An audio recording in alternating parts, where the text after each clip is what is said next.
If an alien civilization wanted to communicate with us, they might well choose a very special natural wavelength to send their message. In the far reaches of space, where silence reigns, astronomers have picked up signals never heard before, breaking through the barrier of our cosmic isolation. NASA has warned of a terrifying object hidden from view, sending mysterious radio signals to our blue planet. These unknown transmissions defy conventional explanation, sparking worldwide speculation and fear.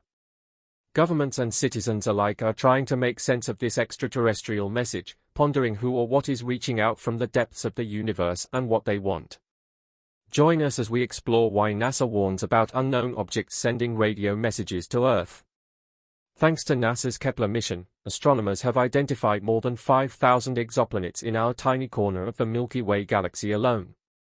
The idea that we are the only intelligent life forms in the universe becomes unfathomable when considering the immense size of space and time in relation to those 5,000 possibly habitable planets. The team studying Proxima Centauri at Australia's Parkes Observatory discovered the unusual signal BLC-1 while conducting their decade-long hunt for extraterrestrial broadcasts from the nearest million stars. Although encountering strange signals is not uncommon, BLC-1 is intriguing, prompting scientists to consider their next actions. BLC-1 is the most tantalizing detection made so far in the search for extraterrestrial intelligence, SETI. Beginning with Frank Drake's Project Ozma in 1960, scientists have been searching the sky for radio signals that may have an artificial source. Unlike natural radio waves, these alien whispers are thought to resemble human transmissions. Such broadcasts would cover only a small portion of the radio spectrum and have a distinctive drift indicating they originate from a distant celestial body, like a planet orbiting a star. However, distinguishing these signals from human-made interference is challenging. Over the years, astronomers have found numerous potential signals, some originating from pulsars or other previously unknown sources. BLC-1's interference could come from satellites, aircraft, ground-based transmitters, or malfunctioning electronics, making it difficult to distinguish between our technology and a faraway techno signature. One of the most famous unexplained signals is the "wow" signal, detected in 1977 by Ohio State University's Big Ear Radio Observatory. This signal, recorded at 1420.456 MHz, almost exactly matched the electromagnetic wavelength of hydrogen, the most abundant element in the cosmos. This made it a prime candidate for an extraterrestrial message. The signal's shape suggested it came from space, and its narrow frequency pointed to an artificial origin. Despite extensive searches, no one has replicated the "wow" signal or identified its source. The quest for alien intelligence initially focused on our solar system, but as technology to transport humanity across the galaxy remains far off, SETI scientists decided to stay on Earth and listen to the heavens. They reasoned that an alien civilization would likely use the most prevalent electromagnetic frequency, given off by hydrogen, to communicate. Massive radio telescopes now search for signals at the 1420 MHz frequency, moving from one part of the sky to the next indefinitely. This is what Jerry Ehrman and other SETI volunteers were doing when they detected the "wow" signal near the constellation Sagittarius. In 2015, the Breakthrough Listen initiative began a decade-long search for extraterrestrial signals, funded by Silicon Valley investor Yuri Milner. So far, no definitive signals have been found. However, in April 2019, Breakthrough began directing the Parkes telescope toward Proxima Centauri to study the flares from red dwarf stars. Shane Smith, a student at Michigan's Hillsdale College, detected BLC-1 during this study. BLC-1 passed all tests used to eliminate human-generated signals. Its bandwidth was narrow, it fluctuated in frequency, and it vanished when the telescope looked away. Although some similar signals were ruled out as radio interference, if BLC-1 is a message from Proxima Centauri, it suggests the Milky Way is filled with communicating civilizations. As the SETI Institute's Seth Shostak says, this would mean there are more than 500 million societies out there in our own galaxy. Following the discovery of the signal, scientists re-observed Proxima Centauri but came up empty-handed.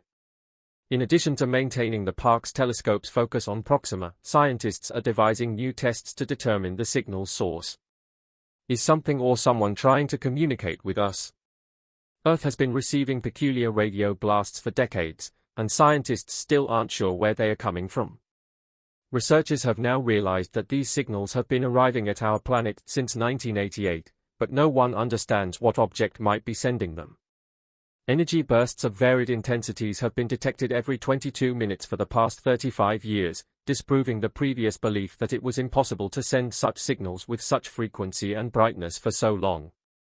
The latest publication, titled, "A Long-Period Radio Transient Active for 3 Decades," details how the object releasing signals is referred to as GPJ1, 183910. It wasn't until they dug into the archives that scientists discovered this signal has been pinging Earth since 1988, possibly from 15,000 light-years away. A possible explanation for the flashing could be the presence of pulsars, neutron stars that produce radio bursts due to their rapid spinning. When these emissions reach Earth, they are typically detected as bright, short bursts, like a spinning lighthouse's flash. If the object's rotation speed is high enough and its magnetic field strong enough, our planet can detect its signals. However, pulsar signals typically disappear a few months or years after they begin, as their magnetic field weakens and they cross the death line. This signal is unique, having been detected on Earth for over 30 years. Alternatively, it might be a magnetar, a type of neutron star with a stronger magnetic field but significantly slower rotational velocity. However, Natasha Hurley-Walker, a radio astronomer from Australia's International Centre for Radio Astronomy Research, notes that the object spins too slowly to emit radio waves, suggesting it has crossed the death line. This remarkable object challenges our understanding of neutron stars and magnetars, some of the most exotic and extreme objects in the universe. What happens if today's silence suddenly gives way to tomorrow's discovery of alien life? Would it be a cause for celebration, or would the news be covered up, fearing the public couldn't cope? Alternatively, could it be hidden to prevent revealing the location of hostile interplanetary weapons to an enemy race? While such scenarios seem melodramatic, they highlight the stakes. For over 50 years, SETI researchers have pointed their telescopes toward the stars, hoping to pick up a signal. If we haven't won the extraterrestrial lottery in all that time, why worry about what would happen if we did? The odds of SETI researchers finding a signal are increasing due to new detection technologies and the exponential growth of computing capacity. Within a few decades, we might find proof of extraterrestrial life, unless they are extremely discrete or non-existent. In the spring of 1960, astronomer Frank Drake performed the first modern SETI experiment, whimsically dubbed Project Ozma. He detected something while pointing his antenna at the nearby sun-like star Epsilon Eridani, a strong hammering signal. Surprised, he wondered what to do next. The pulsating bleeds from Drake's speakers were quickly determined to be earthly interference, not aliens attempting to contact us. As he assembled more equipment, modern SETI receivers now watch hundreds of millions of channels concurrently. Receiving a signal is common, but determining if these signals represent extraterrestrial intelligence or interference is the challenge. Drake's case, simply more radio static created by humans. Experts rely on complex software to do the heavy lifting. Signals that manage to evade this kind of automated analysis are quite unusual. Further testing, if and when it takes place, will rule out hardware malfunctions, programming mistakes, or practical jokes. The experiments running, astronomers eventually request confirmation of the finding from another observatory. All of these suggestions imply that people would deal with a finding in a serious manner, and they are totally valid.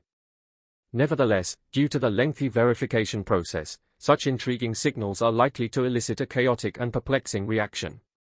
There is no policy of secrecy in CI, thus, word of the possible detection will spread via research blogs and tweets.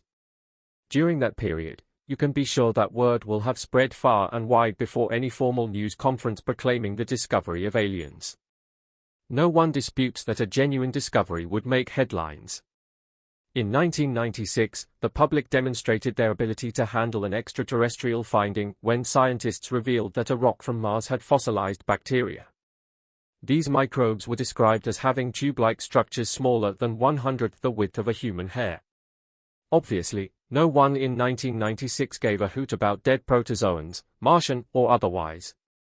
Since humans are relatively young when it comes to technology, having had radio technology for only a century, it's safe to assume that any intelligent life we encounter will be far more evolved than us. This is why CI actively seeks out such signals. Though it may terrify some, the majority of people do not perceive it in that light.